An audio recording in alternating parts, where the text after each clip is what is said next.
கர்த்தருடைய நாமம் மகிமைப்படட்டும். ஹல்லேலூயா. ஆமென். Praise the Lord.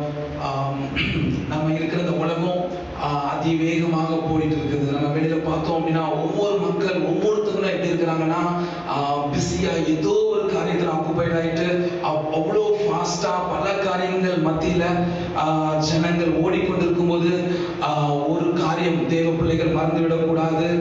தேவ பிள்ளைகள் செய்ய வேண்டிய உலகத்தில் இருக்கிற மக்கள் பல காரியங்களை துரிதமாக செய்ய தீவிரிக்கும் போது தேவ பிள்ளைகள் எந்த காரியத்துல துரிதமாக நம்ம செயல்படணும் அப்படிங்கறத குறித்து நம்ம அந்த வேளையில நம்ம பார்ப்போம்.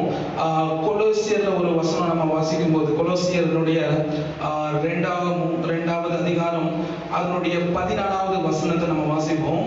கொலோசியர் 2 அதனுடைய 14.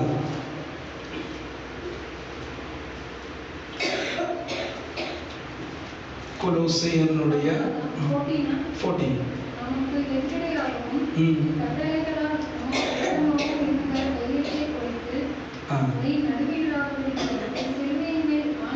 போதும்.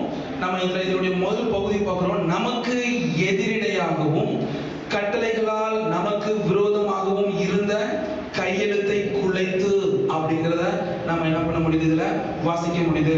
அப்போ நமக்கு தெரியும் தேவன் நமக்கு விரோதமாய் இந்த மனுக்குலத்துக்கு விரோதமாக நான் கடந்த நாட்கள் நம்ம தியானித்தது போல மரணம்ங்கிறதான மரணத்தை பிசாசு நமக்கு மேல வைக்கும் போது அந்த மரணத்தை பிசாசு ஒரு தேவ பிள்ளைக்கு மேல எழுதுகிற ஒவ்வொன்றையும் தேவன் கல்வாரி சிலுவையில குலைத்தார் அப்படிங்கிறத தான் நம்ம என்ன பண்றோம் இந்த இடத்துல வாசிக்கிறோம். அப்போ டெவில் ஒரு மனுஷனுக்கு மேல ஒரு மரணத்தை எழுதும் போது இல்ல வியாதியை எழுதும் போது சரித்திரத்தை எழுதும் போது அது நம்மளுடைய நமக்கு மேலாக இராதபடிக்கு அது கல்வாரி சிலுவையில தகர்க்கப்பட்டது குலைக்கப்பட்டது என்பதை தான் நம்ம அந்த இடத்துல என்ன பண்றோம் வாசிக்கிறோம். அப்போ இதை அறிந்திருக்கிற நம்ம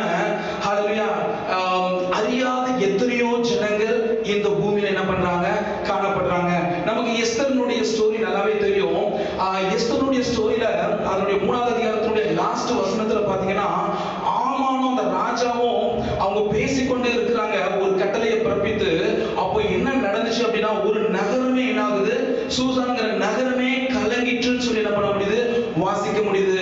அப்போ இந்த சூசான்கிற நகரம் ஒரு ஏண்டியர் சிட்டி கலங்கி நிற்கிறதுனுடைய காரணம் என்னன்னா அந்த நகரத்துக்கு விரோதமாக எழுதப்பட்ட சில கையெழுத்துகள் நிமித்தம் அந்த நகரம் முழுவதும் என்ன ஆயிட்டு இருக்குது, கலங்கி கொண்டிருக்கிறத நம்ம எஸ்தர் புத்தகத்துல வாசிக்க முடியும். அப்போ சத்துருவாகிய ஆமான் ஒரு பட்டணத்துக்கு விரோதமாய் அந்த பட்டணத்தில் இருக்கிற யூத குலத்துக்கு விரோதமாக சில மரணத்தினுடைய எழுத்துக்களை எழுதும் போது அவங்களை கொலை செய்ய வேணும் அப்படிங்கிற நோக்கத்தோடு கூட சில எழுத்துக்களை எழுதும் போது ஹல்லேலூயா எழுதி என்ன பண்றான் அதை அனுப்புறத நம்ம பார்க்க முடியும். அதுக்கப்புறம் அதை கேட்டதுனால ஜனங்கள் முழுவதும் அந்த என்டையர் சிட்டி எப்படி இருக்கிறாங்கன்னா கலங்கி போய் திகைத்து போய் கிடக்கிற ஒரு நிலைமையை நம்ம பார்க்க முடியும். ஹல்லேலூயா. இதே ஒரு நிலைமை தான் இன்னைக்கு இந்த உலகத்துல காணப்பட்டு கொண்டிருக்கிறது. ஹல்லேலூயா. ஒவ்வொரு ஜனங்களுக்கும் மேலேயும் பாவம் சாபம் மரணம்ங்கிற ஒரு காரியம் மனுக்குலத்துக்கு மேல நிற்கும் போது அவங்க இந்த பூமியில தேவன் வைத்திருக்கிற ஒரு ஆளுகையும் தேவன் வைத்திருக்கிற ஒரு சமாதானத்தையும் இந்த பூமியில என்ன பண்ண முடியாது, அனுபவிக்க முடியாது. இதுல காரியம் என்ன அப்படின்னா அவங்க அந்த மரணத்துக்காக நியமிக்கப்பட்ட அந்த நாட்கள் வருவதற்கு முன்பதாக ஒரு காரியங்கள் மாறுதலாக மாறிச்சு சொல்லி காரியம் மாறுதலாக முடிந்ததுன்னு சொல்லி நம்ம என்ன பண்ண முடியும் வாசிக்க முடியும். அப்போ அந்த மரணத்திற்காக நியமிக்கப்பட்ட அந்த பட்டணம் அவங்களுக்கு காரியம்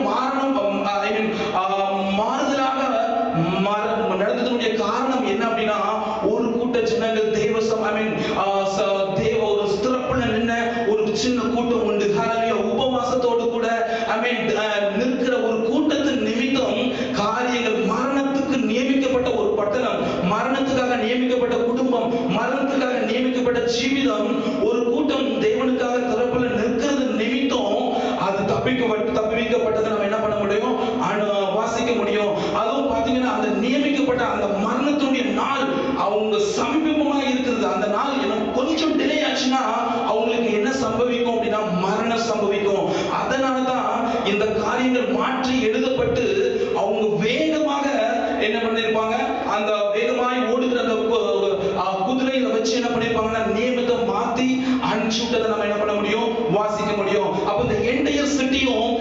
சத்துரு எழுதின சில கையெழுத்துக்கள் நிமித்தம் கலங்கி தவித்துக் கொண்டிருக்கும் போது கல்வாரி சிலுவையில தேவன் ஹalleluya ஸ்தோத்திரம் மாற்றி எழுதின ஹalleluya ஒரு சத்தியம் உண்டு. ஹalleluya இந்த சத்தியம் அந்த ஜனங்களை மரணம் ஆட்கொள்வதற்கு முன்பதாக இந்த சத்தியம் அவங்களுக்குள்ளாக கடந்து போச்சுன்னா அவங்க ஜீவிக்க முடியும். ஹalleluya ஒருவேளை அந்த நியமம் மாற்றப்பட்ட அந்த கையில் ராஜாவால் முத்திரைக்கப்பட்டு அது இரண்டாவதாக அனுப்பப்பட்டது ஒருவேளை லேட்டா போயிடுச்சு அப்படின்னா, ஒருவேளை முதலாவது எழுதப்பட்ட கட்டளைகள் நிமித்தம் அந்த என்டையர் சிட்டியும் அழிஞ்சு போயிருக்கும். ஹalleluya அங்க இருக்கிற குடும்பங்கள் அழிந்து போயிருப்பாங்க.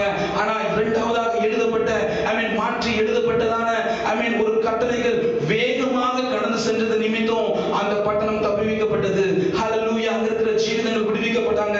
அப்போ இந்த பிஸியாக இருக்கிற இந்த நாட்கள்ல இதற்கு மரணம் ஒரு ஜனத்தை ஆட்கொள்வதற்கு முன்பதாக, மரணம் ஒரு குடும்பத்தை பிடிப்பதற்கு முன்பதாக இந்த சத்தியம் அவர்களுக்குள்ளாக கடந்து போச்சுன்னா அவங்க விடுதலையாக்கப்படுவார்கள். ஹalleluya தேவன் கல்வாரி சிலுவையில அந்த மரணத்தை குலைத்தார் என்கிறதான ஒரு சத்தியத்தை ஜனங்கள் அறிந்து கொண்டார்கள். ஆனால் ஹalleluya அவர்கள் இந்த மரணத்திலிருந்து விடுவிக்க முடியும். ஹalleluya அப்படிப்பட்டதான சத்தியம் இந்த நாட்களில் தீவிரமாக கடந்து செல்ல தேவன் நம்ம ஒவ்வொருவரையும் பயன்படுத்துவாராக. மரணத்துக்காக நியமிக்கப்பட்ட அந்த ஒரு கூட்டம் விடுதலை ஆகப்பட்டதனுடைய காரணம் ஒரு கூட்ட ஜனம் உபவாசத்திலும் ஜெபத்திலும் தாங்கினது நிமித்தம். ஹalleluya தேவன் அந்தபடியாக நாம் ஒரு பட்டணத்துக்கு விரோதமாய் குடும்பத்துக்கு பட்டணத்துக்காக குடும்பத்துக்காக நாம திறப்புல நின்று நம்ம ஜெபிக்கும் போது ஹalleluya ஒரு அதனுடைய சத்துருடைய திட்டங்கள் நடக்காதபடிக்கு தேவன் சில திட்டங்களை மாற்றி எழுத முடியும். ஹalleluya